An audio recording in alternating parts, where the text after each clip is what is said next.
morning to Miss Zaida and my dearest classmates. So to start off, throughout history, some of the greatest changes all began with a singular person being able to speak up. But what if that person had remained silent? Today, I will be speaking on the topic, is freedom of speech necessary for a nation to grow? My firm answer to that is yes, and allow me to elaborate on that. Firstly, freedom of speech helps a nation overcome injustice.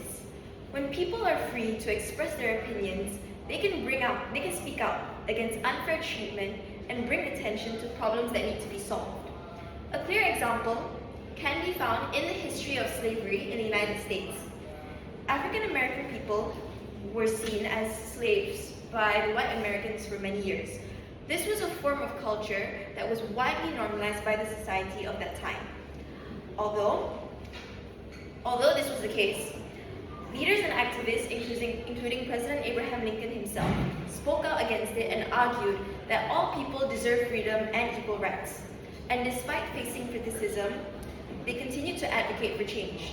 And their willingness to express their ideas and their views drove a movement that eventually ended slavery and created a more just society. So, what does this instance come about? It shows us that meaningful progress often begins when people have the courage and the freedom to speak up. Secondly, freedom of speech encourages growth and innovation. Every advancement in society, it will always begin with an idea. Whether it be a new invention, whether it be a better policy, or whether it be a solution to a national problem. People must be able to share their thoughts openly. And if citizens are afraid to express their ideas, a nation may miss their opportunity to improve its education, its economy, or its overall development. A nation cannot grow if its people are not allowed to think freely and voice out their opinions.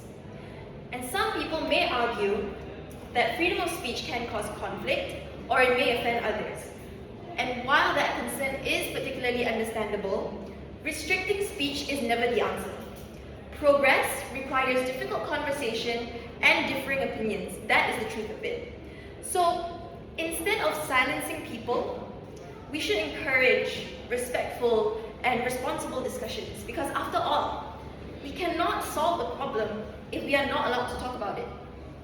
And finally, freedom of speech keeps leaders held accountable. During the COVID-19 pandemic in 2021, many young Malaysians participated in the Lawan movement. They chose to voice out their concerns about the government's handling of the pandemic, the economic difficulties, and the political issues. This example shows why citizens should have the rights to question decisions, to point out mistakes, and to discuss important national issues. Because when leaders know that they can be criticized, they are more likely to act responsibly and to serve their people more effectively. This creates a stronger and a much more transparent nation. So all in all, and to conclude, if nobody is willing to speak up, there can be no progress. And history has shown us that positive change always begins when people are free to express their ideas and to challenge what is wrong.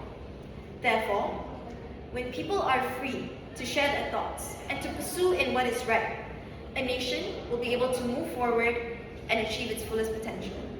Thank you, that will be all for me.